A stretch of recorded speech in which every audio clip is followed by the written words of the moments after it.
Hello दोस्तों, नमस्ते, प्रणाम। मैं श्रीमती यादव आज अपने यूट्यूब चैनल पे आप सब लोग का स्वागत करती हूँ। और आज आप सब लोग के बीच में मैं देवी माँ का भजन लेकर आप लोग को कैसे लगे कमेंट में आपसे जरूर बताना और लाइक सब्सक्राइब शेयर जरूर करना और अपना प्यार आशीर्वाद जरूर देना।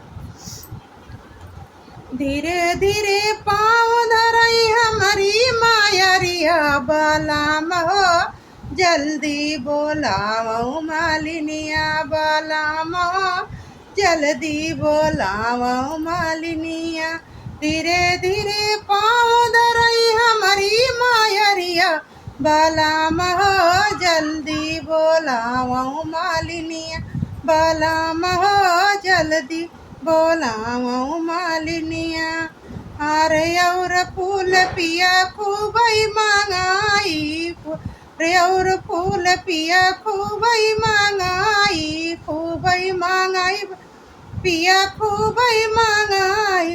अड़हुल के हार बिना रूसल मायरिया सजान हो, जल्दी बोलावो मालिनिया बालाम हो, जल्दी बोलावो मालिनिया।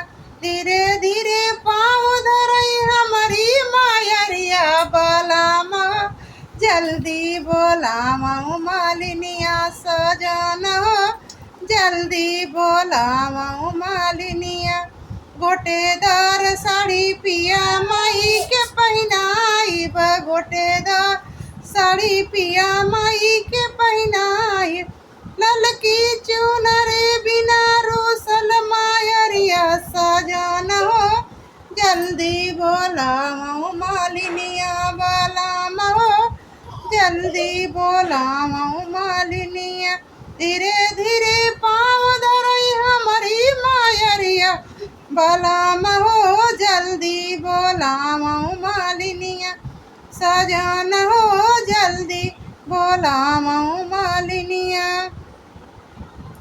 मेवाया मिश्री पिया खूबई चढ़ाई भाई, मेवाया मिश्री पिया खूबई चढ़ाई भाई, खूबई चढ़ाई भाई पिया खूबई चढ़ाई भाई। धरिया लवंग बिना, धरिया लवंग बिना रूसल मायरिया बालाम हो, जल्दी बोलावा मालिनिया सजान हो, जल्दी बोलावा मालिनिया। धीरे धीरे पाँव धरई हमारी मायरिया बालाम हो, जल्दी बोलावो मालिनिया सजान हो, जल्दी बोलावो मालिनिया।